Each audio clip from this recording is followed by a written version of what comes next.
வணக்கம். இந்த அமர்விலே பொதுவான விடயமாக போடப்பட்டிருந்தாலும் கூட அரசியல் வள்ளுவர் கூறும் அரசியல் திருக்குறளும் சைவ சித்தாந்தமும் அடுத்ததாக உளவியல் சார்ந்த ஒரு கண்ணோட்டம் ஆகிய தலைப்புகளை பேச இருக்கின்றார்கள். அடுத்ததோடு திருவள்ளுவரின் பார்வையில் நாடு என்று மேலேயே 3வது நாளாக திருக்குறள் மகாநாடுடைய நோக்கம் என்னவோ அந்த நோக்கத்தை நிறைவேற்றும் நாங்கள் கலாச்சாரத்துக்கு மட்டும் கலை நிகழ்ச்சிகளுக்கு மட்டும் முக்கியத்துவம் கொடுக்காமல் ஆய்வு அரங்குகளுக்கு மிக முக்கியம் கொடுக்கின்ற ஒரு நிலையை முன்னிறுத்த வேண்டும் என்ற ரீதியிலே உங்களுடைய கல்வி குழு அதை முன்வைத்ததன் காரணமாக என்று அந்த வகையிலே வெற்றிகரமாக இந்த ஆய்வு அரங்குகள் நிகழ்ந்து கொண்டிருக்கின்றன. எனவே இங்கே இறுதியாக இந்த ஆய்வரங்கு பொதுவானதாக அமைகின்றது. அதிலே இன்று இங்கே முன்னாலே அமைந்திருக்கின்ற 4 பங்கேற்கின்றார்கள். நாகேஸ்வரி ஸ்ரீ குமரகுரு, நீலாவதி நவரேச பிள்ளை, டாக்டர் போல் யோசன் மற்றும் திருமதி சசிகலா ஜீவானந்தம் ஆகியோர் தங்களுடைய கருத்துக்களை பெற வருகின்றார்கள். அவர்களை பற்றி முதலில் இங்கே நான் அடங்க இருப்பது திருமதி நாகேஸ்வரி ஸ்ரீ குமரகுரு. அவர் ஒரு சிறந்த பேச்சாளர் மட்டுமில்லை,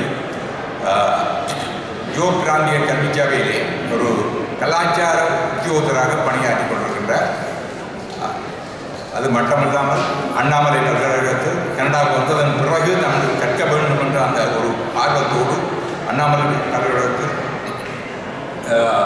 தமிழ்மொழி முதுகலை மாணவி பட்டத்தையும் பெற்றுக்கொண்டவர். அவர் முதலில் நான் இங்கே அழைக்கின்றேன். அவர் பேச இருக்கின்ற தலைப்பு வள்ளுவர் கூறும் அரசியல். வாருங்கள் நாகேஸ்வரி ஸ்ரீ குமரம்.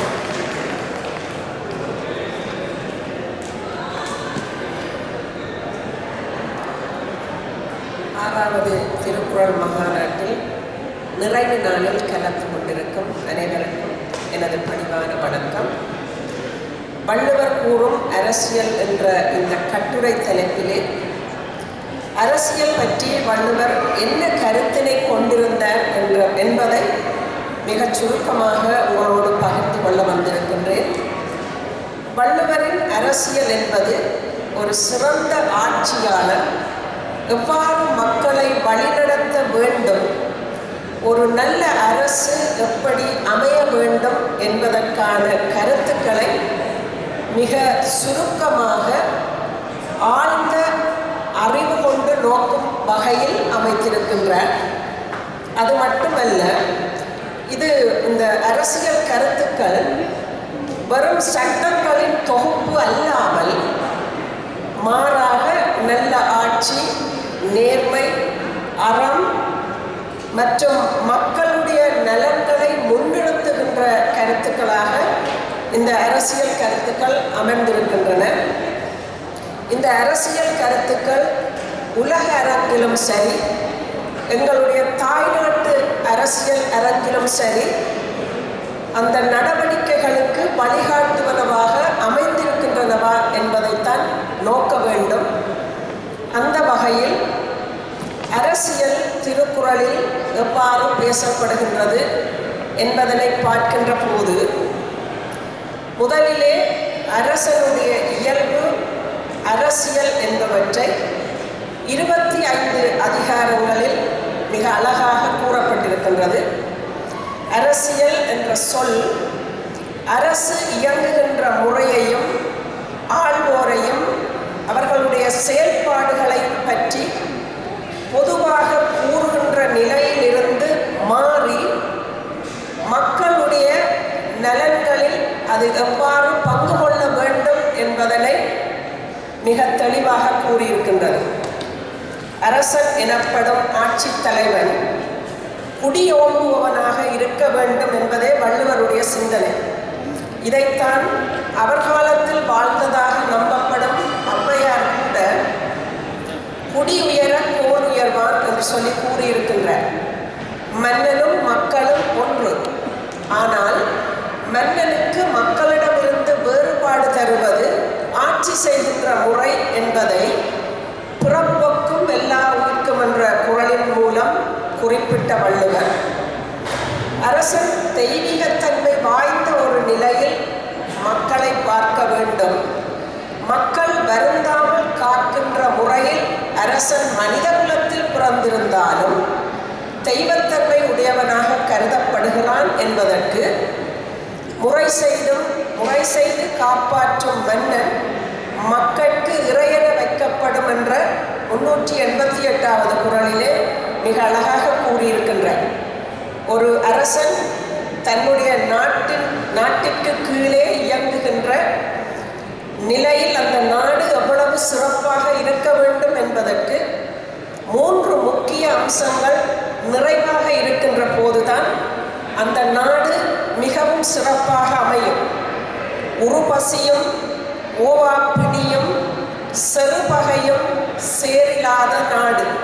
அதாவது ஒரு நாடு ஒரு நல்ல அரசாட்சி கீழே இயங்க வேண்டும் என்று சொன்னால் அந்த நாட்டிலே பசி இருக்கக்கூடாது, பிணி இருக்கக்கூடாது, பகை இருக்கக்கூடாது.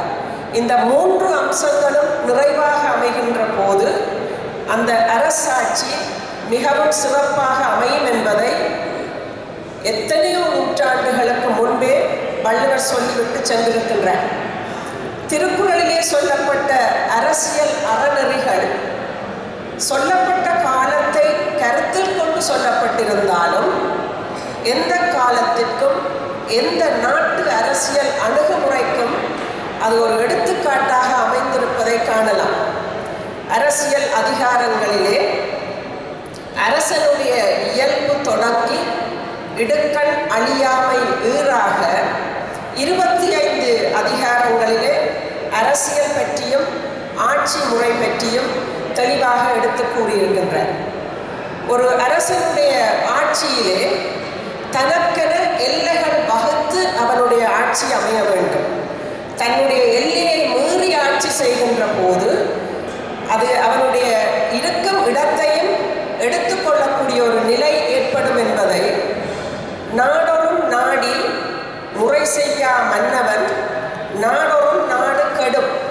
அதாவது நாட்டிலே நாள்தோறும் ஏற்படுகின்ற நிலைமைகளை ஆராய்ந்து அதற்கான வழிமுறைகளை செய்யாத அரசன் தன்னுடைய நாட்டை மெல்ல மெல்ல இழந்து விடுவான் என்பது இதனுடைய பொருள்.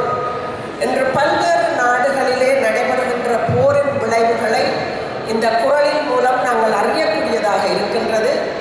குறிப்பாக எங்களுடைய தாயகத்தை பொறுத்தவரை தன்னுடைய எல்லையில் நின்று அரசாட்சி செய்யாததன் விளைவு ஏனைய நாடுகளிடம் அடிமைப்பட்டிருக்கின்றது என்பது நம் எல்லோருக்கும் கண்கூடும். ஒரு நாட்டிலே இருக்கின்ற அரசன் அரசியல் அமைப்புக்கு ஏற்ப ஆட்சி செய்கின்ற போது அந்த நாட்டினுடைய பொருளாதாரம் மிக முக்கியம். நாட்டினுடைய பொருளாதாரமே அந்த அரசனுடைய முதுகெலும்பாக பார்க்கப்படுகிறது. பொருளில்லார்க்கு இவ்வுலகம் இல்லை என்றார் வள்ளுவர். ஒரு நாட்டின் 2 கண்களாக பார்க்கப்படுவது கல்வி செல்வமும் பொருளாதாரமும்.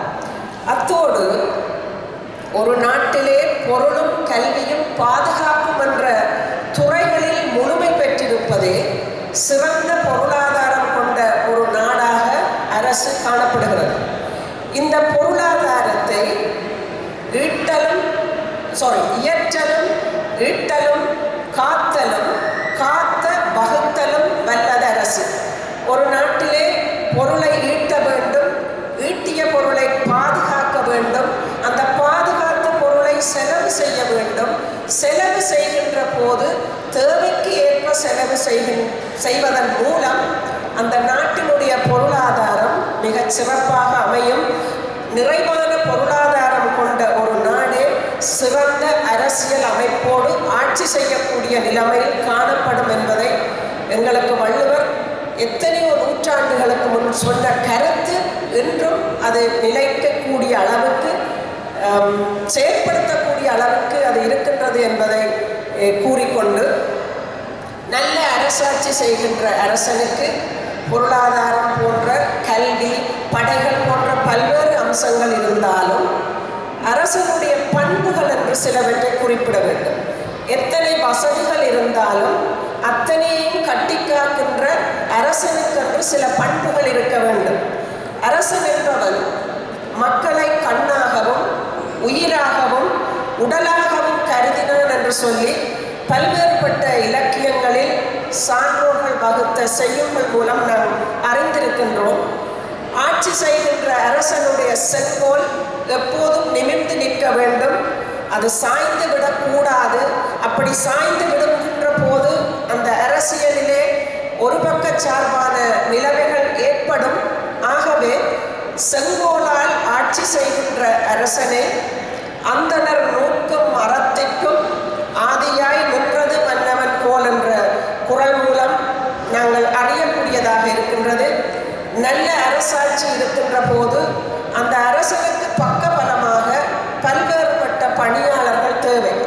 அந்த பணியாளர்களை தெரிவு செய்கின்ற போது அந்த அரசன் மிக பொறுப்புள்ளவனாகவும் எச்சரிக்கையோடு தெரிவு செய்ய வேண்டும். தன்னுடைய இந்த பணியாளர்களை அவன் தெரிவு செய்கின்ற போது கருணையின் அடிப்படையிலோ அல்லது அன்பின் அடிப்படையிலோ அவர்களை தெரிவு செய்யாது கடமையை உணர்ந்து செய்யக்கூடியவர்களாய் தெரிவு செய்ய வேண்டும் என்பதற்கு காதன்மை கந்தா அறிவறியா தேறல் பேதமை எல்லாம் தரும். அதாவது அறிய வேண்டியவற்றை அறியாதிருப்பவர்களை அன்பு காரணமாக பதவியில் அமர்த்துகின்ற போது அந்த அரசின் கீழ் இயங்குகின்ற பணியாளர்களுடைய பணி மக்களுக்கு பயனற்றதாக போகும். இதை நாங்கள் எங்களுடைய நாட்டிலும் சரி எங்கள் அயல் நாடுகளிலும் சரி தங்களுக்கு விருப்பமானவர்களை பணியில் அமர்த்தியதன் மூலம் நாடு எவ்வளவு துன்பத்திலும் மக்கள் எவ்வளவு துன்பத்தையும் அனுபவித்துக் கொண்டிருக்கிறார்கள் என்பதை நம் கண்கூடாக நாங்கள் பார்க்கின்றோம். இந்த பணியாளர்களை அமர்த்துவதற்கு முதலாவதாக அமைச்சர்களை பார்க்க வேண்டும். மன்னனுடைய பாதுகாப்பு கவசங்களாக பல்வேறு உறுப்பினர்களை கூறலாம். அதிலே முதலாவதாக கூறக்கூடியவர் அமைச்சர். இந்த அமைச்சர் என்பவர் எந்த வகையான ஆளுமைகளை கொண்டு அரசனோடு செயற்பட வேண்டும் என்பதற்கு பண்கண் குடிகாத்தல், கற்றறிதல், ஆழ்வினையோடு ஐந்துடன் மாண்டது அமைச்சு. ஒரு அமைச்சனுக்கு மன வலிமையும் குடிகளை காத்தலும் அறநூல்களை கற்று அறிந்திருத்தலும் விடாமுயற்சியும் ஐப்புலன்களின் தூய்மையும் என்ற 5 அம்சங்களும் நிறைவாக கொண்ட ஒருவனே அமைச்சராக இருக்க முடியும்.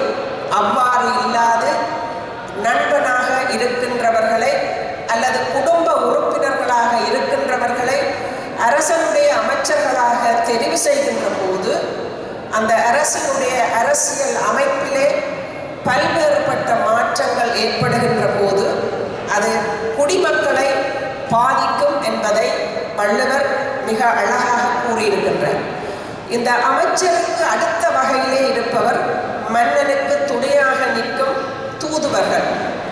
அறிவுறு ஆராய்ந்த கல்வி இம்மூன்றன் செறிவுடையான் செல்க வினைக்கு. இயற்கையான அறிவும் பல நூல்களையும் பல காலங்களில் ஆராய்ந்து தெளிந்த கல்வியும் உடைய 3 அம்சங்களையும் கொண்டவனே ஒரு சிறந்த தூதுவனாக அமைகின்றான். அந்த தூதுவனாக இருக்கின்றவன் அமைச்சரை விட அரசனுக்கு மிக முக்கியமான ஒரு பாத்திரமாக படைக்கப்பட்டிருக்கின்றார் வள்ளுவர். அரசியல் பேசுவோம். அடுத்ததாக படைகள். கூற்றுடன் மேல்வரினும் கூடி எதிர் நிற்கும் ஆற்றதுவே படை. படைகள் என்பவர்கள் எப்படி இருக்க வேண்டும் என்பதற்கு கூற்றுவனே சினம் கொண்டு வந்தாலும் அதை எதிர்த்து நின்று அவனோடு போர் புரியக்கூடிய ஆற்றலுடையவர்களே படைகளாக இருக்க வேண்டும். அவர்களுடைய ஆளுமையே அந்த நாட்டினுடைய பாதுகாப்பை நிர்ணயிக்கும் என்று சொல்லி கூறியிருக்கின்றார்.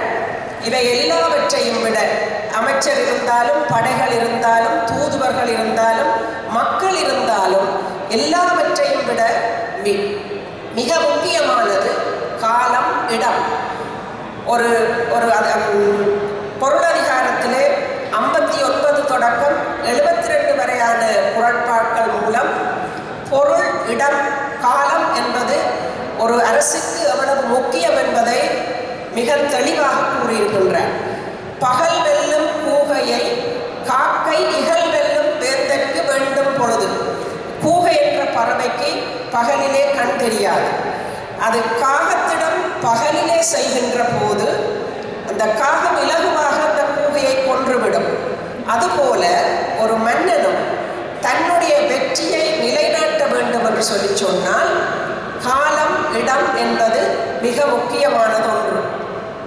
போருக்கு செல்கின்ற போது காலம் இடம் பார்த்து செல்ல வேண்டும் என்பதை புறநானூற்று பாடல்கள் புறப்பொருள் வெண்பா மாலைகளில் நாங்கள் படித்திருக்கின்றோம். ஆனால் ஈழத்தமிழர்களாகிய நாங்கள் போரை நேரில் கண்டிருக்கின்றோம். காலம் இடம் பார்த்து போன பல போர்களிலே வெற்றியும் பெற்றிருக்கின்றோம், தோல்விகளையும் சந்தித்திருக்கின்றோம். ஆகவே காலம் இடம் என்பது மிக முக்கியமானது. இந்த எல்லாவற்றுக்கும் மேலாக இந்த அரசியல் கோட்பாட்டிலே மிக முக்கியமான உறுப்பாக பார்க்கப்படுவது அகதிகள், குடியேற்றம். மிக முக்கியமாக அது சொல்லப்பட்டிருக்கிறது. இந்த அகதிகள் குடியேற்றம் என்பது போர் சூழல் காரணமாகவும் இயற்கை அழிவு காரணமாகவும் பல்வேறு நாடுகளிலே இருந்து வருகின்ற மக்களை அரவணைத்து அவர்களுக்கான வசதிகளை செய்து கொடுக்கின்ற அரசு அந்த அரசியல் அமைப்பிலே மிக முக்கிய இடத்தை பெறுகின்றது. அந்த வகையில் ஈழத்தமிழர்களாகிய நாங்கள் போர்ச்சூழல் காரணமாக பல்வேறு நாடுகளுக்கு புலம்பெயர்ந்து சென்றிருக்கின்றோம். குறிப்பாக கனடாவிற்கு நாங்கள் அகதிகளாக, பலர் அகதிகளாக வந்திருக்கின்றோம். வந்த எங்களை அரவணைத்து எங்களுக்கான சகல வசதிகளையும் செய்து கொண்டும் இருக்கின்ற இந்த நாட்டை வள்ளுவர் அந்த காலத்திலே நினைத்தாரோ என்னவோ அப்படியான ஒரு குரலை அவர் ஆக்கி வைத்திருக்கின்றார். பொறியங்கும் மேல்வருங்கால் தாங்கி இறைவற்கு இறையங்கும் நேர்வது நாடு. ஒரு நாட்டினுடைய வலிமையும் தார்மீக பொறுப்பும் ஆபத்தில் உள்ளவர்களை காத்து அவர்களை அரவணைப்பதுமே ஒரு சிறந்த அரசுக்கு அடையாளமாக இருக்கின்றது என்பதை கூறியிருக்கின்றார். ஆகவே அரசியல் அமைப்பு பற்றியும் அரசை பற்றியும் அரசனை பற்றியும் பொருட்பாலில் இன்றும் பொன்போல் போற்றத்தக்க வகையில் பல்வேறுபட்ட குறள்கள் மூலம் கூறியிருக்கின்றார் வள்ளுவர். அவருடைய கருத்துக்கள் அன்றைய காலத்தில் குடியாட்சி முறையில் கூறப்பட்டிருந்தாலும் இன்றும் அது பொருந்துவதாக இருப்பதுதான் மிக முக்கியமானது. அரசு எப்படி இருக்க வேண்டும், அரசியல் அமைப்பு எப்படி இருக்க வேண்டும், அரசனோடு சேர்ந்து இயங்குகின்றவர்கள் எப்படி இருக்க வேண்டும் என்பதை மிக அழகாக எடுத்து கூறியிருக்கின்றார். திருக்குறளிலே அரசியல் உட்கூறுகளாக நாடு, நாட்டின் அரசு, அரசின் ஆட்சி முறை, அமைச்சு என்பவற்றை அத்தோடு மிக மிக முக்கியமாக அந்த நாட்டிலே வாழ்கின்ற குடிமக்கள் என அரசியலுக்குள் அங்கம் வகிக்கும் ஒவ்வொருவருக்கும் தனித்தனியே சொல்லப்பட்ட அறநெறிமுறைகளும் நேர்மை, சார்பின்மை, ஒழுங்கு, நியாயம், சமநீதி என்ற பல்வேறுபட்ட பண்புகள் அரசுக்கு இருக்க வேண்டும் என்பதையும், இது தமிழ் மொழி நூலாக இருந்தாலும் கூட எந்த நாட்டவரும் எந்த மொழியிலும் இதை பயன்படுத்தக்கூடிய வகையில் கூறியிருப்பது குறிப்பிடத்தக்கது. எனவே திருக்குறளில் கூறப்பட்ட அரசியல் கருத்துக்கள் காலம் கடந்தும் நம் கண்முன்னே நடைமுறையில் இருக்கின்றன என்பதை கூறி இந்த வாய்ப்புக்கு நன்றி கூறி விடைபெறுகிறேன். வணக்கம்.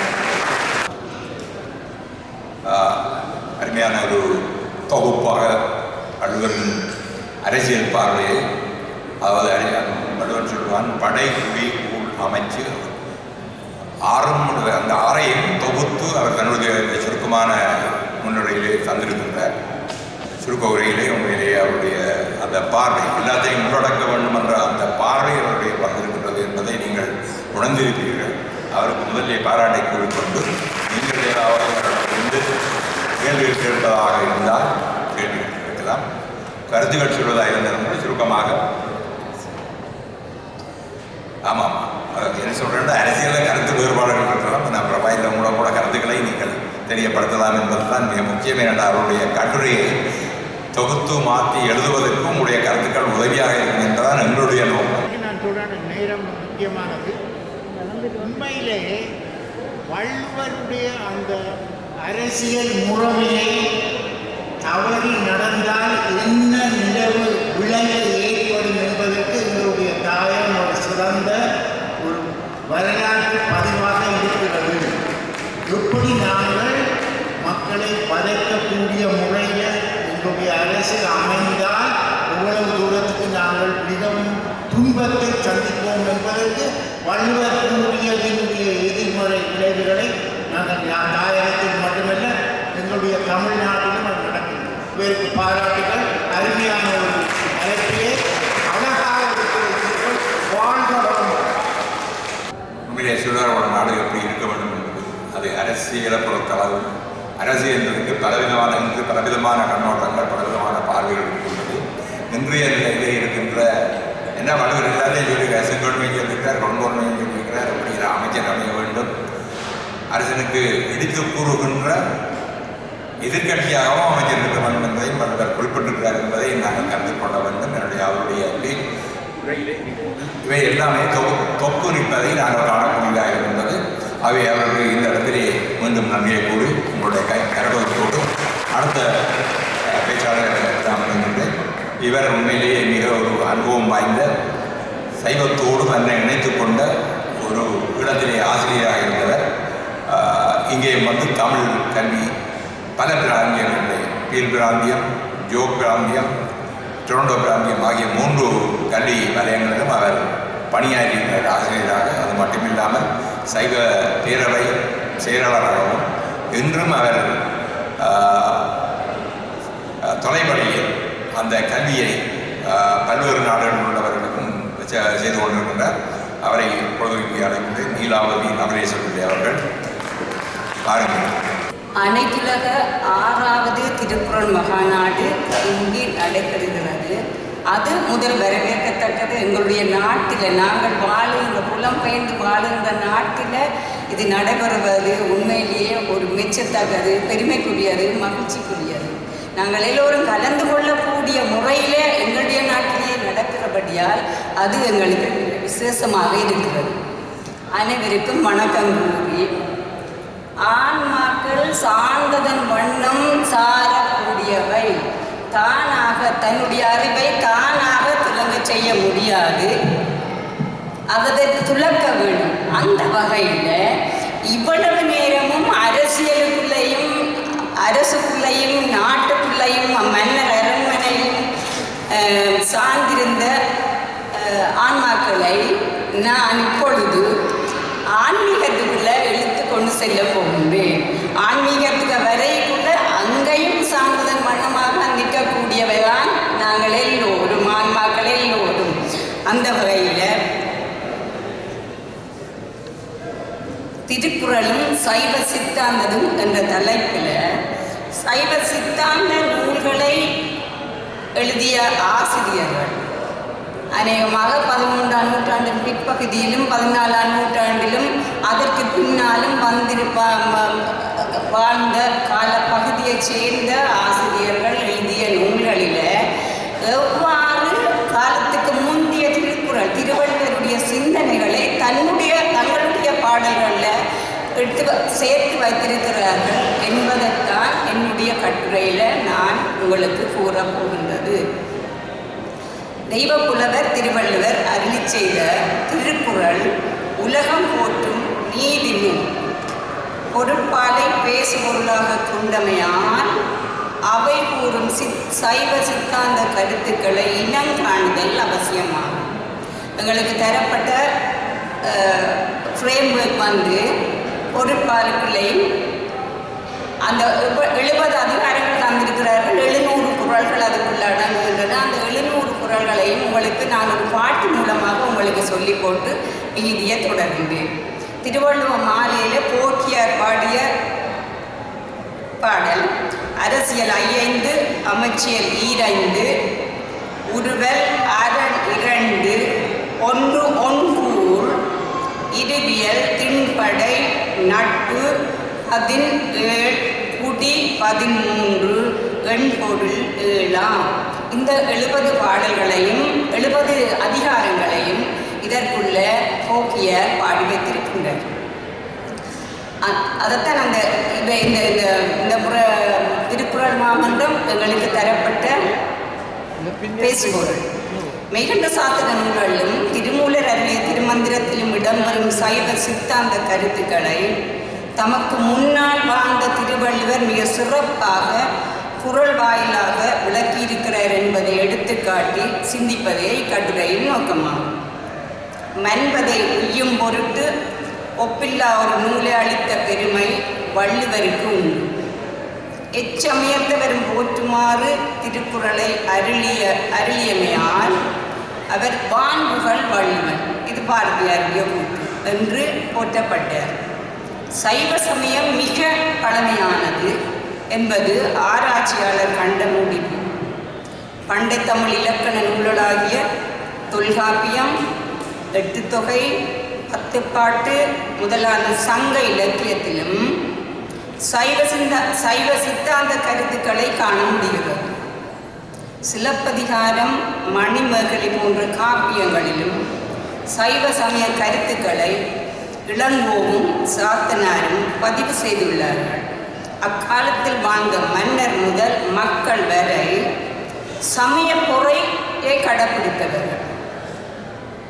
ஏனெனில் வெவ்வேறு சமய கொள்கைகளை உடையவர்கள் அயலில் வாழ்ந்திருக்கிறார்கள், பக்கத்தில் வாழ்ந்திருக்கிறார்கள் என்பதையும் அவர்கள் அயலவரை பேணி வாழ்ந்துள்ளார்கள் எனவும் சிலம்பும் மணிமேகலையும் ஆதியான நூல்கள் இன்னமேறிய நூல்களும் கூறுகின்றன.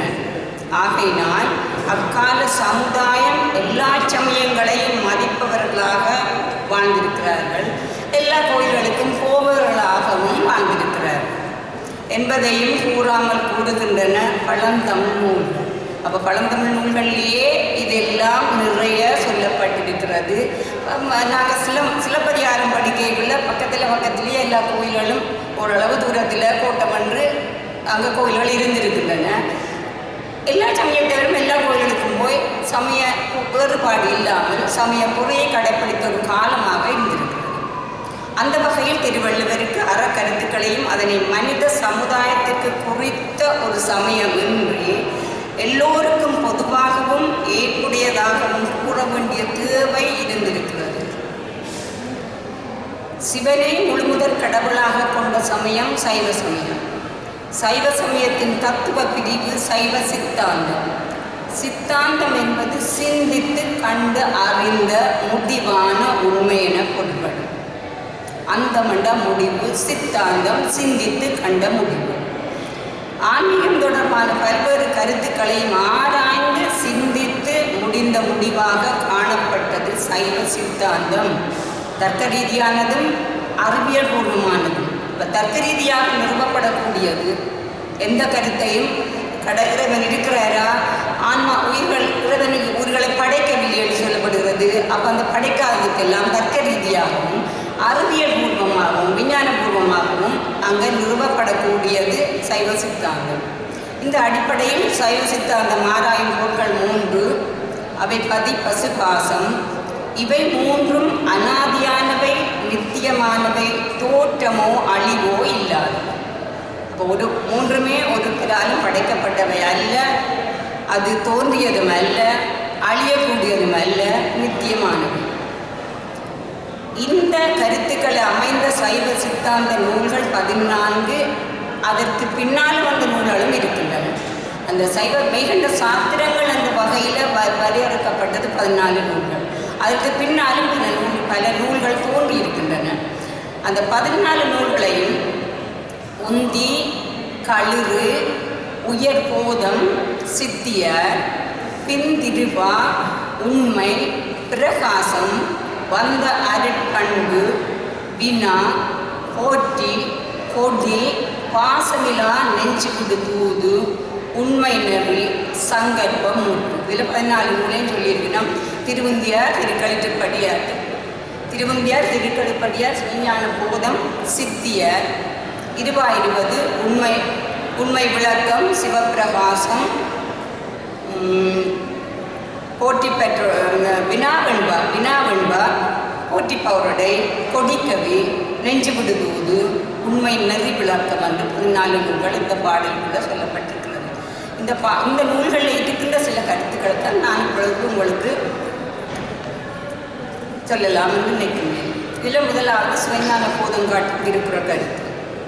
அதுக்கு இந்த திருவள்ளுவருடைய குறள் கழித்தானே காரணம் காட்டுதல் கீழ்நீர் குளித்தானே தீத்துரி அற்று 929 93வது அதிகாரத்தை சேர்ந்த இந்த பாடல் வந்து இந்த திருக்குறள் வந்து கல்லுண்டு மயங்கினானே எவ்வளவு அறிவு சொல்லியும் திருத்த முடியாது. கல்லுண்டு மயங்கினே திருத்துறதுக்கு வெளிப்படுகிறது என்றால் அது நீருக்குள்ள தீவட்டியை கொண்டு போய் தேடுறது மாதிரி. நீருக்குள் மூழ்கியவனை தீவட்டியால் தேடுவதை போன்றது என்பதையே இந்த குறள் விளக்குகிறது. அவன் நீருக்குள்ள தீவட்டியை கொண்டு போய் நீருக்குள்ள மூழ்கின நாங்கள் தேடி கண்டுபிடிக்க முடியாது. கல் கொடுத்தவனுக்கு எவ்வளவு அறிவு சொன்னாலும் அவருக்கு அது ஏற மாட்டாது. அந்த நிலையில் அவருக்கு ஏற மாட்டாது. இந்த கருத்துக்கு எதிர்கருத்து, அதாவது திருவள்ளுவருடைய கருத்து, குறள்களுடைய கருத்தில் எதிர்மன கருத்தையும் எடுக்கிறார்கள், உடன்பாட்டு முறை கருத்துக்களையும் இந்த மெய்கண்ட ஆசிரியர்கள் எடுத்து காட்டுகிறார்கள்.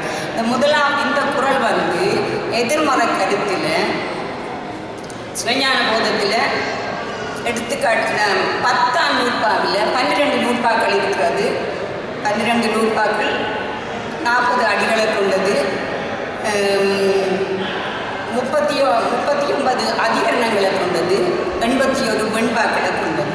அதில் ஒரு வெண்பா 10ஆம் நூற்பாண்டு சொல்லிக்குள்ள ஒரு ஆன்மாவுக்கு படிப்படியாக முன்னேறி ஞானக்குரு வந்துவிட்டு ஞானக்குரு வந்து தீட்சை கொடுத்த பக்குவத்தில் தான் இந்த ஆன்மாக்கள் இருக்கிறது. அதுக்கு அந்த வெண்பா வாசிக்கிறேன். நன்னனல் வேவாத நற்றவர் தம்மினும் கண்ணமரமா செலுத்தும் பாகரனும் எண்ணி அரணடி ஓர்பவர் ஐம்புலனில் சென்றும் அவர் திறன் நீங்க அதற்கு. இறைவன் தன்னை அடைந்த சீவன்முத்த நிலையில் நிற்பவர். அப்போ சீவன்முத்த நிலையில் உள்ளவர்களுக்கு தான் இந்த கருத்து சொல்லப்படுகிறது. சீவன்முத்த நிலையில் நிற்பவரை வினையை செய்தால் அவ்வினையும் ஆற்படாது வாசனா மலத்தாக்கத்தால் பிராரத்த வினை காக்கினும் அவர்கள் மெய்ப்பொருளையே நோக்கி சலியாது நிற்பர். வாசனாமல தாக்கத்தில் அவர்கள் வினைகள் செய்தாலும் கூட அந்த வினைகள் அவரை பாதிக்க மாட்டாது. அங்கித்தம்பனத்தில் அருகாமையில் இருக்கும் வேகாமைக்குரிய நல்ல தவமுடைய அனலுக்குள் கிடப்பினும் தம் தன்மை நீங்காதவாறு வரும். அங்கித்தம்பனம் என்றால் ஒரு நெருப்படியிட ஒரு கட்ட தூண் போல ஒரு நெருப்பெறிந்து கொண்டு இருக்கிறது. அதுக்கு பக்கத்தில் அவர்கள் இருந்தாலும் அந்த நெருப்பை கட்டுப்படுத்தக்கூடிய முறையில் இவர்கள் மந்திரங்களை ஓதிக்கொண்டிருக்கிறபடியால் அந்த நெருப்பு இவர்களை காக்க மாட்டாது. இது ஏன் சொல்லப்படுகிறா, ஐம்புலன் வழியில் வினைகளை செய்து கொண்டிருக்கின்றார்கள். சீவன்முத்தர்கள் செய்து கொண்டிருந்தாலும் அந்த வினைகள் அவர்களை காக்காது. அவர்கள் தன் உணர்விலே அதனை செய்வதில்லை.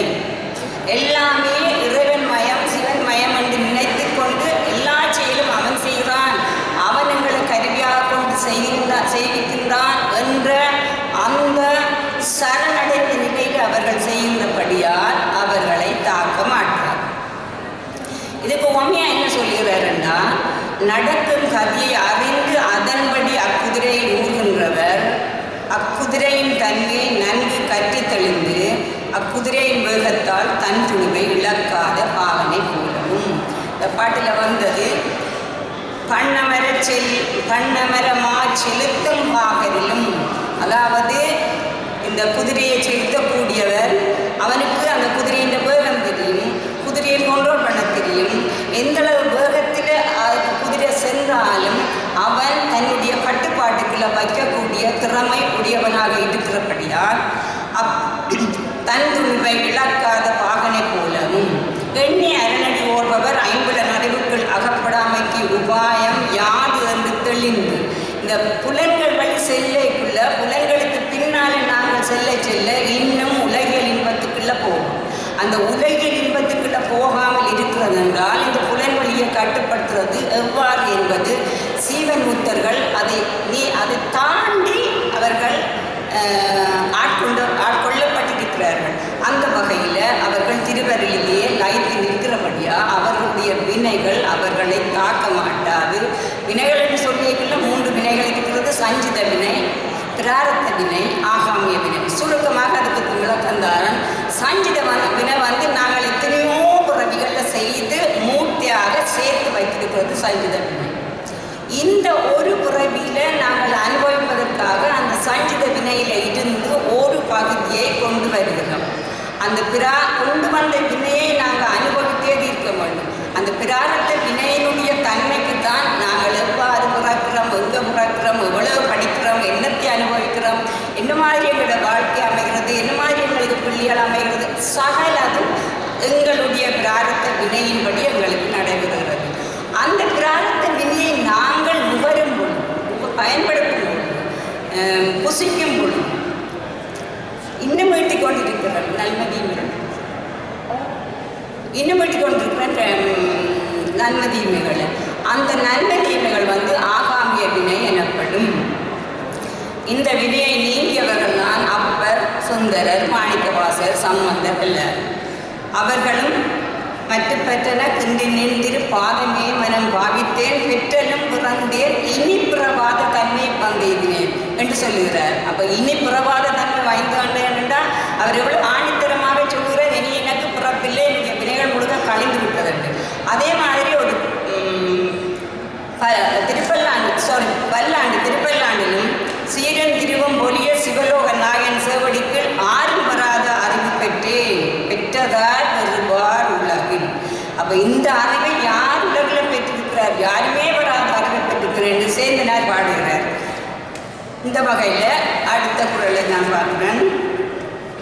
அப்போ இதில் என்ன சொல்லப்பட்டிருக்கிறேன்னா திருவள்ளுவர் கூறிய கருத்தினுடைய எதிர்மறை கருத்து. அங்கே கண்டு குடிக்கிற திருத்தலாது இங்கே சீவன் முகர்களுடைய வாசனா வினைகள் அவர்களை தாக்க மாட்டார். நகல் வல்லர் எல்லாருக்கு மாயிரி ஞானம் பகலும் பாற்பட்டங்கேற்றில் அடுத்த குறள். நகல் வல்லர் எல்லாருக்கும் மாயிரி ஞானம் என்றது பண்பாக மற்றவர்களோடு விளங்கி கதைத்து சந்தோஷமாக இருக்க முடியாதவர்களுக்கு பட்ட பகலும் இருளாக தோற்றமடும். ஏன்னா அவர்கள் மற்றவர்களோடு சேர்ந்து உறவாடி தங்களையும் மகிழ்ச்சியாக்கி மற்றவர்களையும் மகிழ்ச்சியாகிற பண்பு இல்லாத முடியாது. அதுக்கு சிவஞான போட்டத்தில் 11ஆம் நூற்பா 11ஆம் நூற்பாவுக்குரியோடு வெண்பாவில் அருக்க நேர் நிற்பினும் அல்லிரிலே காணாக்கி இருக்கண்டே பாசத்தாக்கி ஈசன் அருக்கனால் பாசத்தை நீக்கும் பகலலர்த்தம் தாமரை போல் நேசத்தில் தன் உணர்ந்தார் நேர். இந்த வெண்பாவில் என்ன சொல்லப்படுகிறா? சூரியன் உதிக்கிறது, சூரியன் உதிக்க தாமரை மலர்கிறது. எல்லா மலர்களுமா மலர்கின்றன. போதாக இருக்கிறது, அரும்பாக இருக்கிறது போதாகவும், போதாக இருக்கிறது மலர். அப்போ போதாக இருக்கிற மலரக்கூடிய நிலையில் இருக்கிற அந்த போதுகள் மலரும், ஏனைய அரும்புகள் மூதிரும் அந்த சூரியனால். அப்போ எல்லாம் மலர்வதில்லை. அதே மாதிரி முதல்வனும் எல்லாரிடமும் இருக்கிறான். எங்கள் எல்லாரோடும் உள்ளுக்கு இருக்கிறான். எங்களுக்குள்ளேயே அவன் இருக்கிறான் என்றது எங்களுக்கு தெரியாது. அதிலும் பக்குவப்பட்ட ஆன்மாக்களை அவன் அலர்த்துகிறான், மலரச் செய்கிறான். அதுதான் இந்த குறள். அப்போ அதே கருத்தை மெய்கண்டதேவர் தன்னுடைய வெண்பாவில் திருவள்ளுவருடைய கருத்தை சிந்தித்திருக்கின்றார். இதே இந்த குறளுக்கு ஏற்ற இன்னும் ஒரு கருத்து திருமூலர் திருமந்திரத்தில். திருமந்திரம் ஆகமங்களின் சாரம் ஆனபடி அது சைவ சித்தாந்தத்தை தான் கூறுகிறது. அந்த வகையில் அருக்கணில்லாதற்கு அரும்பொருள் தோன்றா, அருக்கண் உள்ளோர்க்கு எதிர் தோன்றும், அரணே இருக்கண்ணினோர்க்கும் இடவியும் தோன்றா, தெருக்கண்ணினோர்க்கு எங்கும் சீரொழியாமை. இந்த படலத்தால் மறை கொண்டிருக்கிற கண்ணை உடையவர்களுக்கு சூரியன் உதித்தாலும் அது இருளாகத்தான் இருக்கும். படலம் இல்லாது தெளிவான பார்வையுடைய கண்களை உடையவர்களுக்கு சூரியன் தெரியும். அதே மாதிரி இறைவனுடைய சித்தத்தை, அதாவது இறைவனை தியானித்து நித்தம் அவர்கள் அதே சிந்தனையாக இருப்பவருக்கு இறைவன் அருள் புரிவது அவர்களுக்கு விளங்கும், ஏன் இவர்களுக்கு விளங்காதுன்றது. இன்னும் ஒரு குறள். கொலையில் கொடியாரை வேந்தொடுத்தல் பைங்கீழ் களை கட்டதனோடு நேர். அதாவது சிறுகோன்மையில் திருக்குறள் சொல்லியிருக்கிற கருத்து இந்த மாதிரி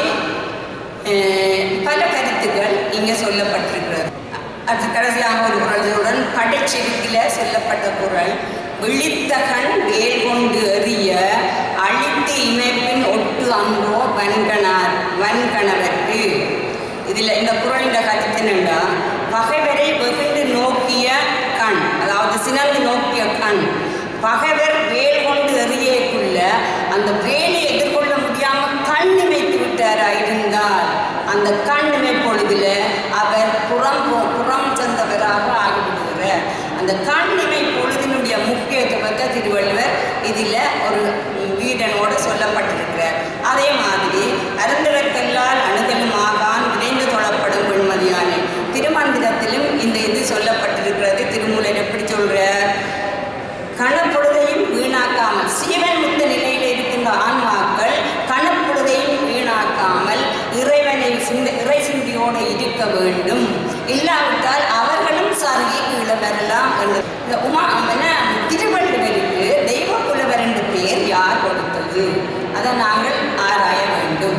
14ஆம் நூற்றாண்டில் வாழ்ந்த உமாபதி சிவாச்சாரியார் தன்னுடைய நெஞ்சுவிடு தூது என்ற நூலில் தன்னுடைய குருவுக்கு தன்னுடைய நெஞ்சையே தூதாக விட்டவர். அந்த தூதுகளில் அவர் சொல்கிறார், நிலைத்த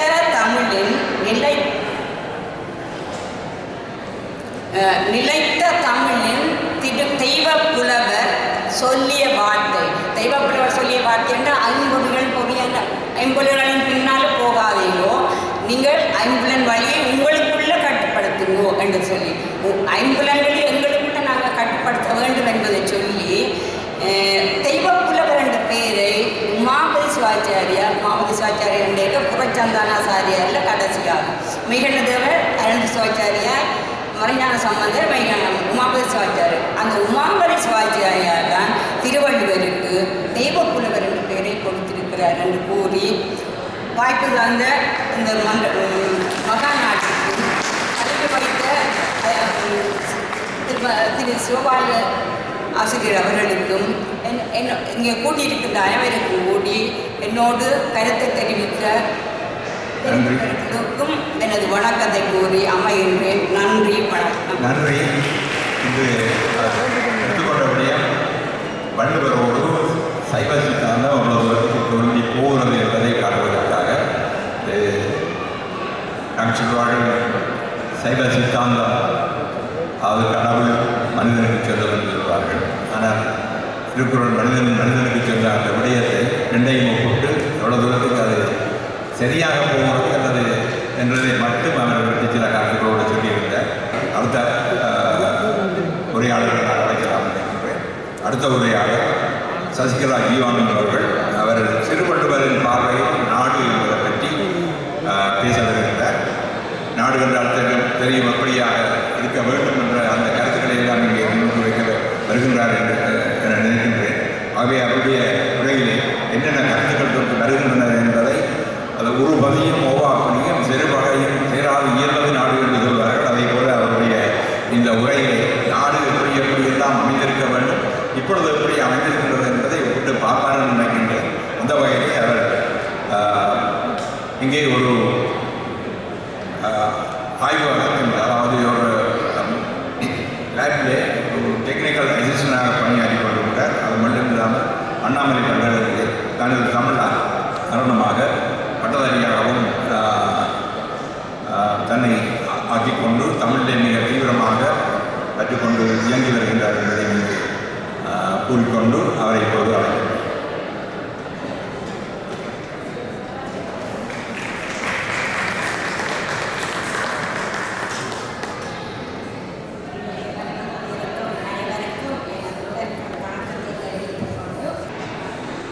திருவள்ளுவர் பார்வையில் நாடு. வள்ளுவன் தன்னை உலகினுக்கே தந்து வாழ்வுகள் கொண்ட தமிழ்நாடு என்று குரல் கொடுத்தவர் பாரதியார்.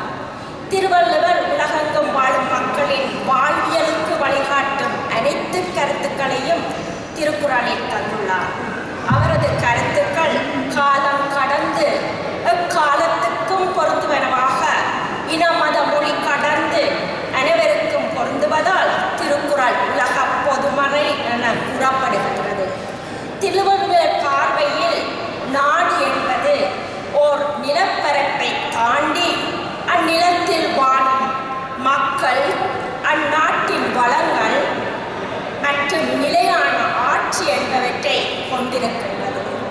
இவ்வகையாக திருவள்ளுவரின் பார்வையில் சிறந்த நாடு எவ்வாறு இருக்க வேண்டும் என்பதை ஆராய்வதுடன் அவரின் நாடு பற்றிய கருத்துக்கள் தற்காலத்துக்கும் பொருந்துகின்றனவா என ஆராய்வதே ஆய்வாகும். திருக்குறளின் நாடு என்ற அதிகாரத்தில் உள்ள குறள்களுடன் பொருத்தமான வேறு குறள்களும் இதில் ஆராயப்படுகிறது.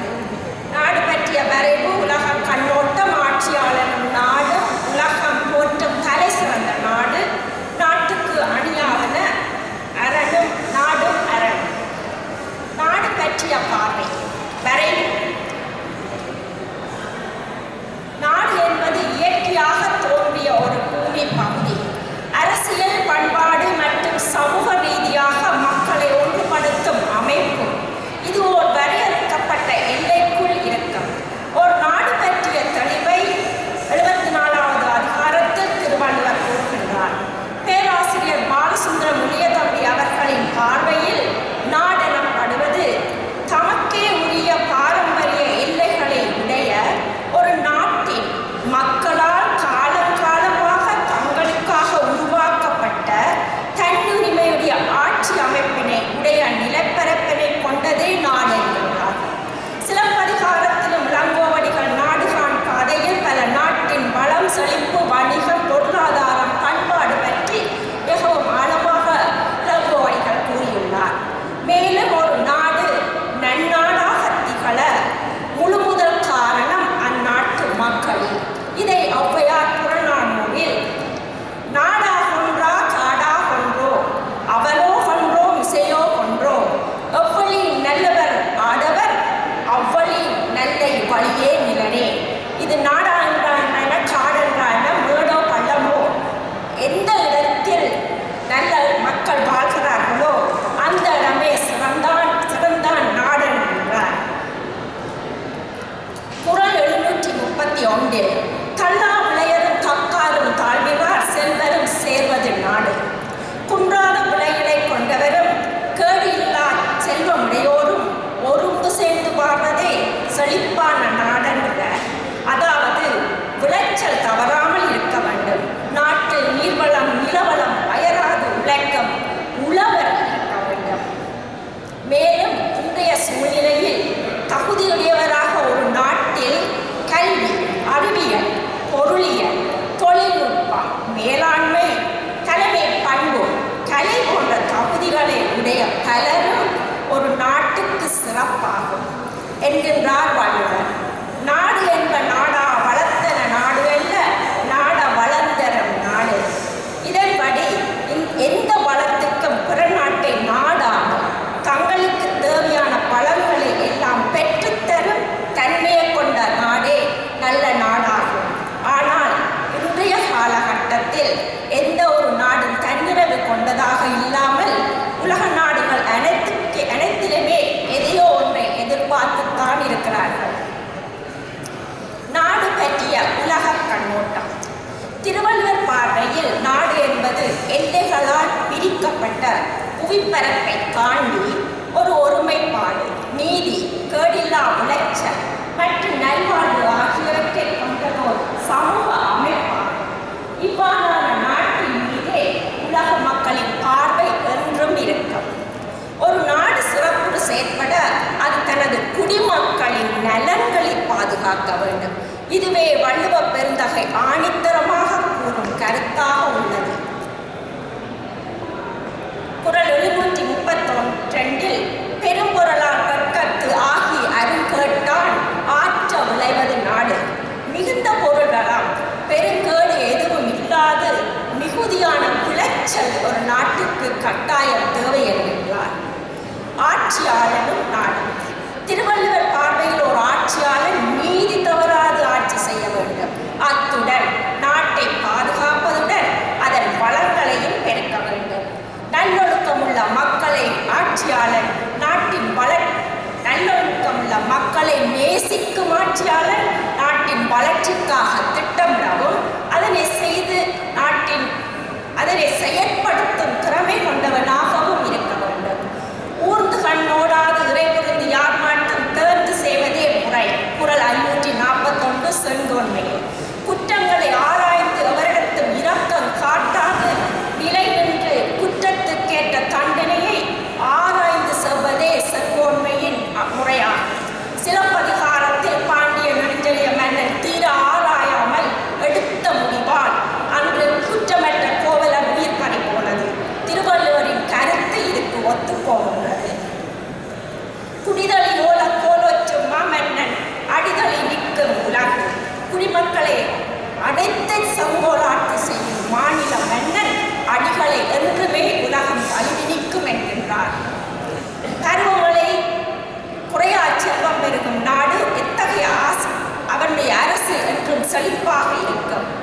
இத்தகைய அரசர்களுடைய அவனுடைய ஆயுதங்களை விட நீதிநெறியான ஆட்சி முறையே வெற்றி அளிக்கும். குறள் 546. ஆட்சி செய்தானாகில் மன்னவன் ஒருவன் முறை தரவி ஆட்சி செய்வானாகில் அங்கே முகில் கருக்கொள்ளாது மழை பெய்யாது. இவ்வாறு ஓர் ஆட்சியாளர் செங்கோன்மையில் பலனும் கொடுங்கோன்மையில் தீமைகளையும் எக்காலத்துக்கும் பொருந்துவனவாக கூறிவிட்டார் பெருங்கொள்ளலார். உலகம் போற்றும் தலை சிறந்த நாடு. உலகம் போற்றும் நாடு என்பது அரசியல் சுதந்திரத்துடன் அமைதி, மகிழ்ச்சி, நல்லிணக்கம் ஆகியவற்றை கொண்டதாகவும் அமைதியை வளர்க்கும், வன்முறையையும் போரையும் ஒழிக்கும், மனித உரிமைகளை மேம்படுத்தும், கல்வி அறிவை பெருக்கியும் பொருளாதார வளர்ச்சியை ஊக்குவிக்கும் உலகச் சூழலுடன் ஒத்து வாழும் ஒரு நாடே உலகம் போற்றும் நாடாகும்.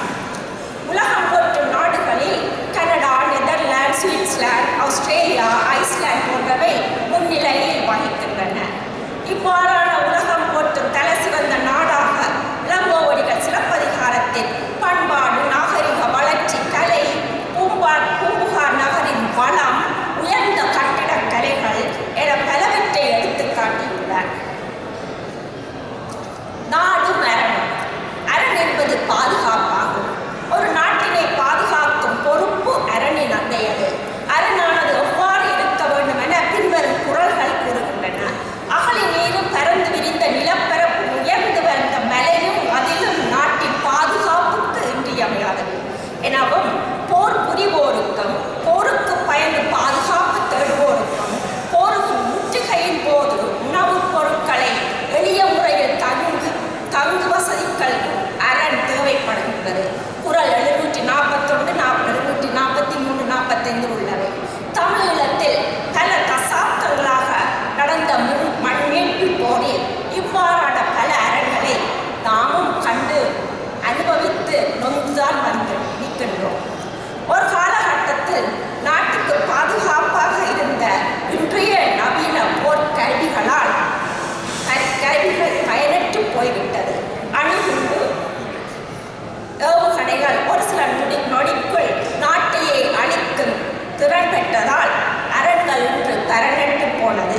இஸ்ரேல் பாலஸ்தீன தாக்குதல், ரஷ்ய உக்ரைன் தாக்குதல், இதைவிட உலக அதிசயமான சீனம் பெருமதில், கிழக்கு ஜெர்மன் சுவர்கள் இவையெல்லாம் அரண்களாக இருந்திருக்கின்றன. நாட்டின் அணி. பிணியின்மை செல்வம் விளைதெல்லா நிலமும் அணியன்ப நாட்டுக்கு பாய்ந்து நோயின்மை, செல்வம், விளைச்சல், இன்பம், பாதுகாப்பு ஆகிய 5 நாட்டுக்கு அணியாகின்றன. ஆய்வின் முடிவுகள். வள்ளுவர் பார்வையில் ஒரு நாடு எவ்வாறு இருக்க வேண்டும் என்பதை திருவள்ளுவர் இன்றைக்கு 2000 ஆண்டுகளுக்கு முன்னரே சிறந்த ஆழமான தெளிவான கருத்துக்களால் தெளிவுபடுத்தியுள்ளார். இக்கருத்துக்கள் இன்று எல்லா நாடுகளுக்கும் பொருத்தமானதாக உள்ளன. தொழில்நுட்ப வளர்ச்சி அடைந்துள்ள இன்றைய விஞ்ஞான யுகத்தில் வள்ளுவர் கூறியபடி பாதுகாப்பு அரண்கள் பயனற்றன. தொழில்நுட்ப வளர்ச்சியின் காரணத்தால் அணுகுண்டுகளும் ஏவுகணைகளும் ஒரு சில நொடிக்குள் ஒரு நாட்டையே அழிக்க வல்லன. எனவே திருவள்ளுவர் ஒரு சில கருத்துக்கள் இன்றைய காலகட்டத்தில் ஏற்புடையதாக இல்லை. பெரும்பாலான கருத்துக்கள் ஏற்புடையதாகின்றன. முடிவுரை. திருவள்ளுவரின் பார்வையில் ஒரு நாடு பற்றிய வரைவு, உலக கண்ணோட்டம், ஒரு நாட்டை ஆளும் அரசன் கொண்டிருக்க வேண்டிய தகுதிகள், உலகம் போற்றும் நாடு எத்தகைய பண்புகளை கொண்டிருக்க வேண்டும், நாட்டுக்கு அணியானவை அரணானவை என மேலே குறிப்பிட்ட குறள்களை ஆய்வு செய்துள்ளேன். ஒரு நாடு என்பது மக்களுக்கு எவ்வளவு முக்கியமானது என்பதை நாம் எல்லோரும் அறிவோம். கடந்த 3 தசாப்தங்களாக ஈழமண் மீட்பு போரை அனுபவித்த தலைமுறையிற்கு தாய் மண்ணின் தவிப்பு புரியும். இவ்வாறாக திருவள்ளுவர் பார்வையில் உள்ள இச்சிறந்த நாட்டில் ஒரு நல்லாட்சியின் கீழ் வள்ளுவர் கண்ட நன்மக்களாக நாமும் வாழ்வோமாக. நன்றி.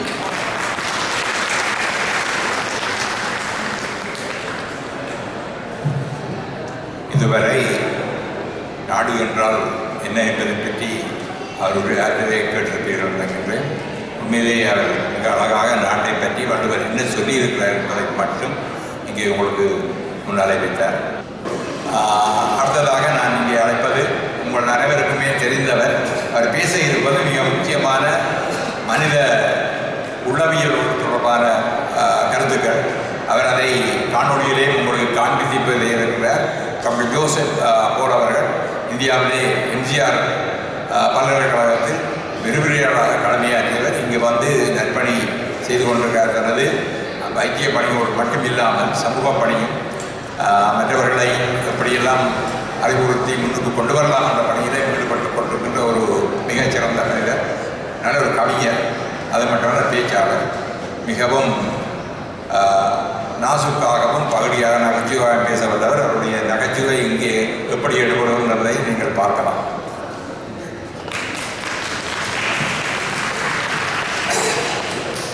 அனைவருக்கும் வணக்கம். நான் என்னுடைய சிவர் இழந்தவர்களை கேட்டேன், என்ன கடைசியாக போட்டீங்க அப்படின்னு. இல்லை நீங்கள் சாப்பாடு வர வரைக்கும் பேசிட்டு இருக்கீங்க அப்படின்ட்டு. அதனால் அவர்களுக்கு சிவர் இளங்கோ அவர்களுக்கும் டாக்டர் லம்போதன் அவர்களுக்கும் முதல்ல இந்த அமைப்பாளர்கள் அனைவருக்கும் நன்றியை தெரிவித்துக் கொண்டு, தமிழகத்திலிருந்து வந்திருக்கிற முனைவர் முத்தையா அவர்களுக்கும் வாழ்த்துக்களை தெரிவித்துக் கொண்டு, நான் எடுத்த தலைப்பு கொஞ்சம் வித்தியாசமாக இருக்கும். வள்ளுவர்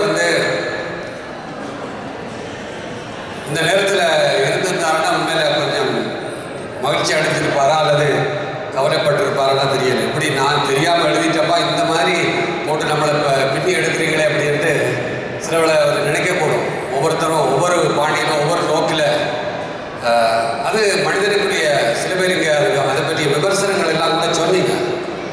அவங்கவுங்க பாணியில் இப்போ ஆன்மீகத்தை பற்றி அந்த அம்மா பார்த்தாங்க. இன்னொருத்தருக்கு கடவுள் நம்பிக்கை இல்லை, அவர் தன்னுடைய பாணியில் பார்ப்பார். இன்னொருத்தர் மருத்துவராக இருப்பார், அவர் தன்னுடைய நோக்கில் பார்ப்பார். இன்னொருத்தர் பொருளாதார நிபுணராக இருப்பார், அவருடைய நோக்கில் பார்ப்பார். இப்போ அதனால் நாங்கள் ஏற்கனவே ஒரு ப்ரீஃபிக்ஸ் ஐடியாவோடு இருந்தோம்னா பார்க்கலாம். அப்படி வள்ளுவரை பார்க்கலாம். அது ஒரு முக்கியமான விடயம். அவர் அந்த கருத்தோடு நான் ஒரு மருத்துவ நோக்கில் அல்லது ஒரு உளவியல் நோக்கில் இந்த விடயத்தை பார்க்குறேன். திருக்குறளில்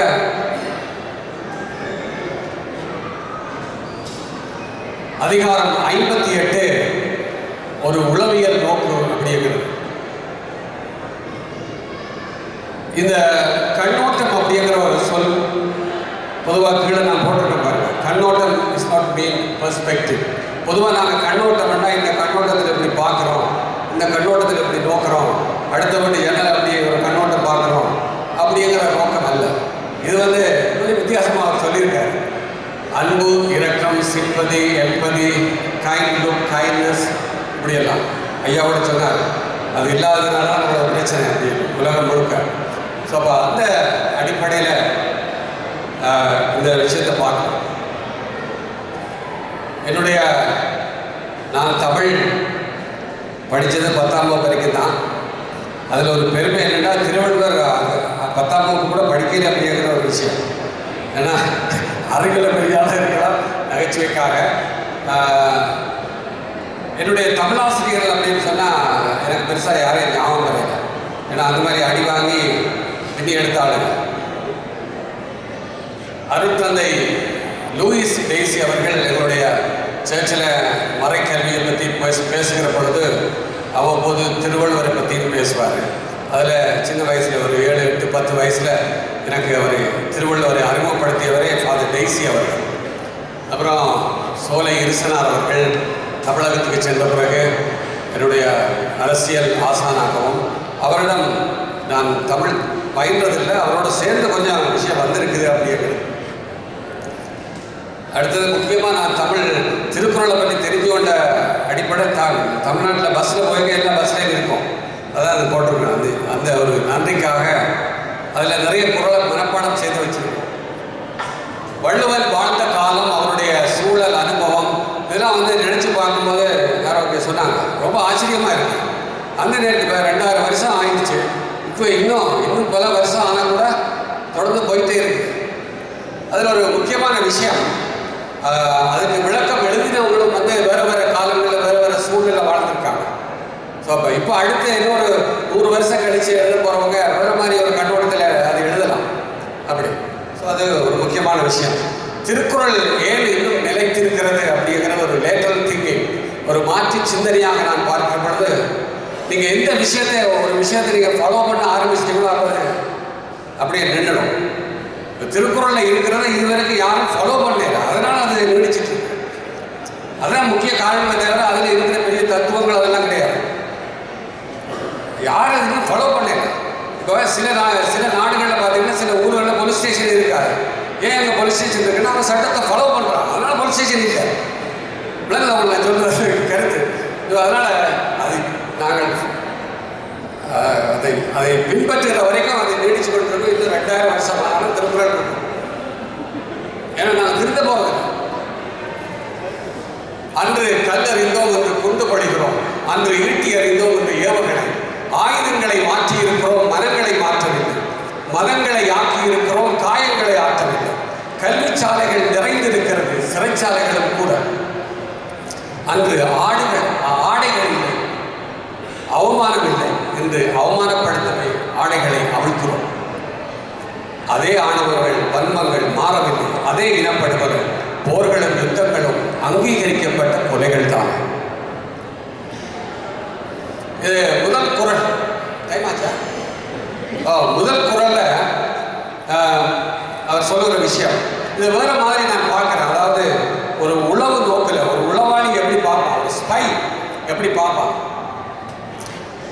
இப்போ இதில் ஐஸ்பர்க்னு பார்த்துருப்பீங்க இந்த படம், ஐஸ்பர்க் ஆஃப் கான்செப்ட் அப்படின்னு மருத்துவத்தில் இதை பற்றி நாங்கள் நிறைய பேசுவோம். வெளியில் தெரிகிறது கொஞ்சம் தான், ஆனால் அதுக்கு அடியில் இருக்கிறது ஆழமாக இருக்கிற பெரிய விஷயம். அப்போ நோண்டிக்கிட்டே இருந்தீங்கன்னா வந்துட்டு வேறு கண்ணோட்டத்தில் அப்படி ஒரு கண்ணோட்டத்தில் வந்த விஷயம் தான் இது. அடுத்தது நியூரோ சயின்ஸ் ஆஃப் கைண்ட்னஸ் அப்படிங்கிற விஷயத்தை நான் பார்ப்போம். சிக்மண்ட் ஃப்ராய்ட் அப்படிங்கிறவர் வந்து உங்களுக்கு எல்லோருக்கும் தெரியும். அவரை பற்றி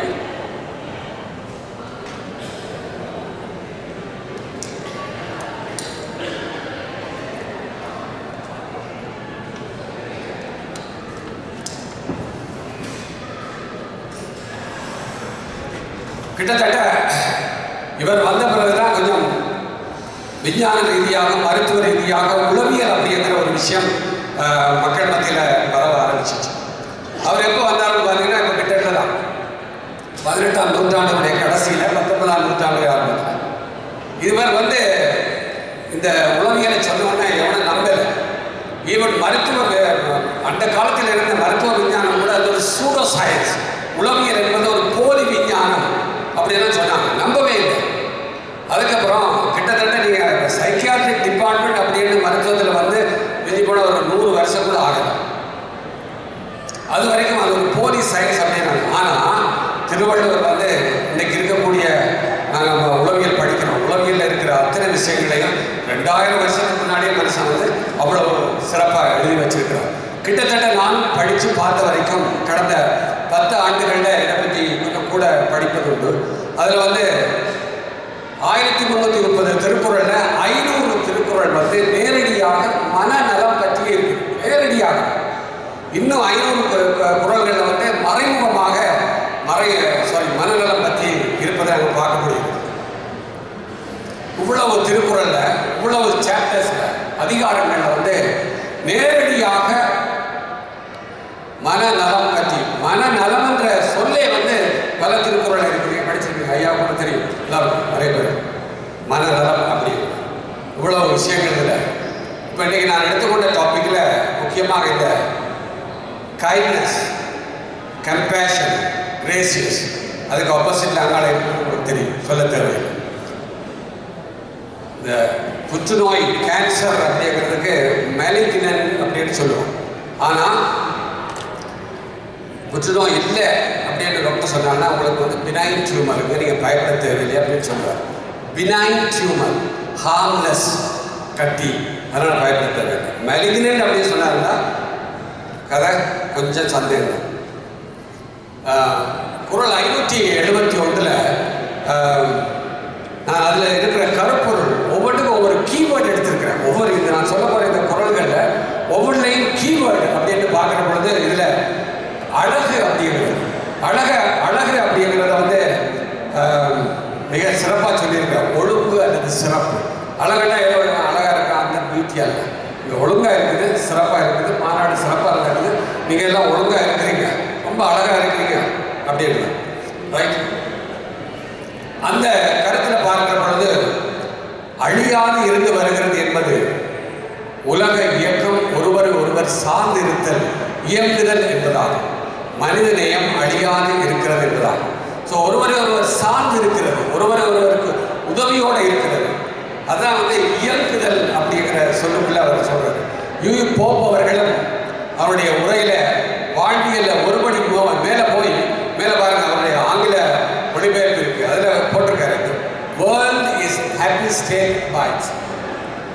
அதான் அந்த மகிழ்வோடு இருக்கிறது தான் முக்கியம், இருக்கிறது முக்கியம் இல்லை. அதான் எக்ஸிஸ்டிங் அப்படிங்கிறது இருக்கிறது. அடுத்தது லிவிங், வாழ்தல் அப்படிங்கிறது. அடுத்தது செலிப்ரேட்டிங். ஸோ திருவள்ளுவர் சொல்கிற விஷயம் அந்த செலிப்ரேட்டிங், அதுக்கு வந்து கைண்ட்னஸ், கம்பேஷன் ரொம்ப முக்கியம். அடுத்த குறளில் பார்த்தீங்கன்னா கருப்பொருள் வந்து சுமை அப்படிங்கிற விஷயம். இந்த சுமை அப்படிங்கிற விஷயத்தில் மிக முக்கியமாக நான் அடிக்கடி சொல்வேன் என்னுடைய மாணவர்களுக்கு, ஏதாவது செய், இல்லைன்னா சும்மா இரு. நீ சும்மா இருப்பதாலேயே சில பேருக்கு நன்மை கிடைக்கலாம் அப்படிங்கிற விஷயம். அந்த சுமை அப்படிங்கிறது ஒன்று செய்யாமல் இருக்கிறது ஒரு பெரிய பாரம். அதில் குறிப்பாக இந்த மாதிரி ஒரு கண்ணோட்டம் இல்லாமல் இருக்கிறது, கம்பேஷன் இல்லாமல் இருக்கிறது, ஒரு மனித நேயம் இல்லாமல் இருக்கிறது ஒரு பாரமான விஷயம் அப்படிங்கிற விஷயத்தை சொல்கிறார். இந்த கம்பேஷனுக்கும் இந்த கண்ணோட்டத்துக்கும் இந்த மனித நேயத்துக்கும் இருக்கிற நியூரோ சயின்ஸ் அப்படிங்கிறது என்ன பார்த்தீங்கன்னா, நீங்கள் நினைப்பீங்க இதுக்குடா இந்த குண்டை போட்டு கொள்றாங்க, எதுக்கு துப்பாக்கி எடுத்து நேரடியாக வச்சுருவாங்க, எதுக்கு இதெல்லாம் நடக்குது அப்படிங்கிறது விதி அப்படி அல்ல. இங்கே தான் பிரச்சனை. மூளையில் இருக்கிற மனநோய் அல்ல, மூளையில் இருக்கிற கெமிக்கல்ஸ், அங்கே இருக்கிற ரசாயனங்கள், நியூரோ கெமிக்கல்ஸ் வந்து கொஞ்சம் மாறிடுச்சுன்னா நல்லவனாக இருந்தவனும் துப்பாக்கி வச்சுருக்கோம். அதிகமாக வந்து நீங்கள் அமெரிக்காவில் துப்பாக்கி எடுத்து சொல்றவர்களை பார்த்தீங்கன்னா எல்லாம் நல்லவங்க. ஆனால் அதுக்கு முதல் நாள் இரவு அவருடைய மனதில் நியூரோ கெமிக்கல் ரசாயனம் மாறி இருக்கு, அவ்வளோதான். ஸோ அதுக்கு பல காரணங்கள் சொல்லப்படுது.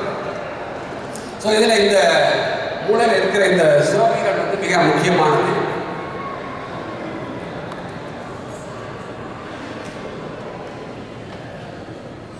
அதில் எங்களுடைய மூளையில் அடிப்படையில் இருக்கிற பிட்யூட்டரி சுரப்பி அப்படிங்கிறவர் வந்து அவர் தான் வந்து தலைமை அமைச்சர் மாதிரி. அவர் ஒழுங்காக செயற்பட்டால் தான் எங்களுடைய நியூரோ கெமிக்கல்ஸ் மூளையில் இந்த மாதிரியான உணர்வுகள், உணர்ச்சிகள் வருவதற்கு அடிப்படையாக இருக்கக்கூடியவர் அவர். அதுக்கு அடுத்து பார்த்தீங்கன்னா இந்த முக்கியமான உறுப்பு ஹிப்போ கேம்பஸ் அப்படின்னு சொல்லக்கூடிய உறுப்பு. இந்த ஹிப்போ கேம்பஸ் உறுப்பு பாருங்க, ஃபீலிங் ஆஃப் ரிவார்ட். நாங்கள் ஒரு நல்ல விஷயத்தை செய்கிறோம், பாசிட்டிவாக திங்க் பண்ணுறோம், மற்றவருக்கு உதவி செய்ய வேணும். இந்த கம்பேஷன், இந்த பாசம், இந்த உணர்வு எங்கேருந்து வருது அப்படின்னா, நீங்கள் ஏதோ அங்கேருந்து வருது அதெல்லாம் ஒன்றும் கிடையாது. இங்கேருந்து தான் வருது. எங்கன்னா அவருக்கு காரணமானாலும் இந்த ஹிப்போ கேம்பஸ். ஹிப்போ கேம்பஸ் என்ற உறுப்பு சரியாக ஊருக்குள்ள வேலை செய்யலைன்னா நீங்கள் வந்து நீங்கள் சுட்டு போட்டாலும் அவனுக்கு வந்து வராது. ரைட். சில பேர் வந்து பார்த்தீங்கன்னா பார்க்கின்சன்ஸ் அந்த வார்த்தை கேள்விப்பட்டிருக்கீங்க. இப்படிதான் இருப்பான், சிரிக்க மாட்டான். பார்க்கின்சன் வந்தால் சிரிக்க மாட்டான், கை கால் அசையாது, நடக்கும், இப்படியெல்லாம் இருக்கும். ரோபோ மாதிரி இருப்பாங்க. ஏன்னா அந்த டொப்பாமின் அப்படிங்கிற ஒரு கெமிக்கல் இல்லை, அவ்வளோதான். இதே மாதிரி தான் உணர்வுகள், உணர்ச்சிகளுக்கு முக்கியமான விஷயம் வந்து இதுதான். இந்த ஹைப்போதலாமஸ் அப்படின்றது பாருங்க, ஃபாலிங் இன் லவ். அவர் வரல, நீங்கள் என்னதான் நீங்கள் கட்டிப்பிடிச்சாலும் காதல் வராது, சும்மா கட்டிப்பிடிக்கலாம், அவ்வளோதான். இந்த ஹோமோன்ஸ் எல்லாம் இருக்குது.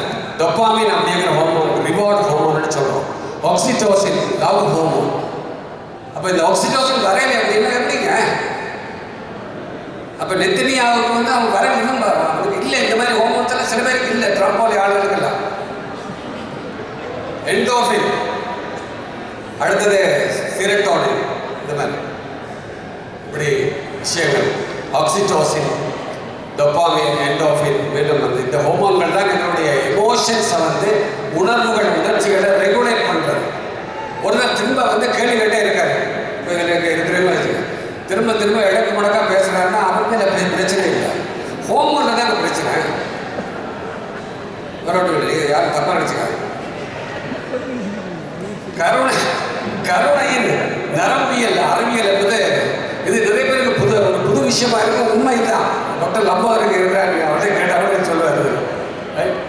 கொடுப்பவர் பெறுபவர் இருவருக்கும் இடையிலான அந்த உணர்வு பரிமாற்றம் அப்படிங்கிறது.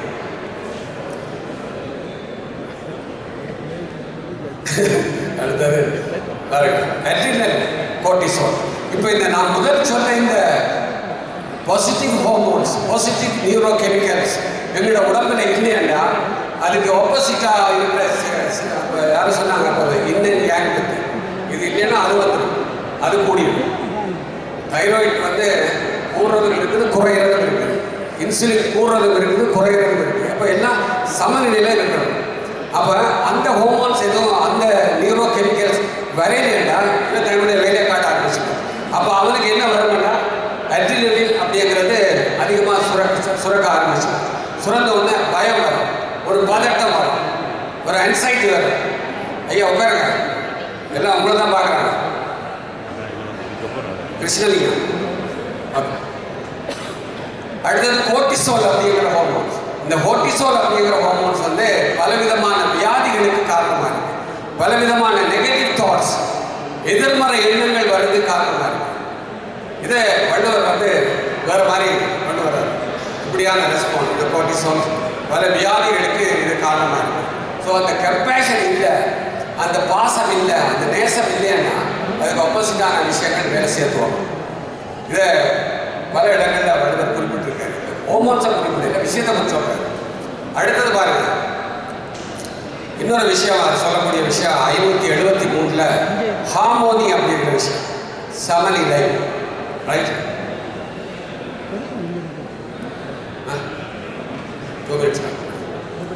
இந்த ஹார்மோனி அப்படிங்கிறது ஒத்திசைவும் நல்லிணக்கம்.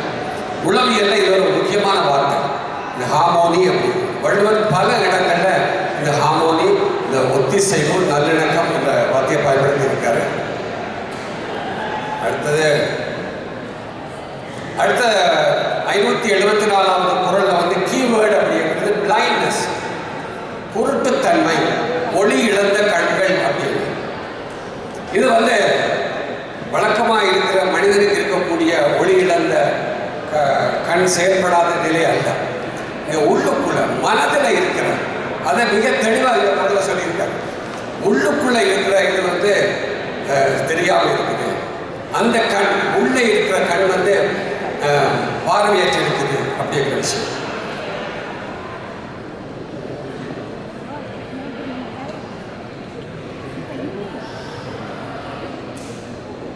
இதை வந்து நாங்கள் என்ன சொல்லணும்னா சைக்காலஜிக்கல் மைண்ட் பிளைண்ட்னஸ் அப்படின்னு சொல்லுவோம்.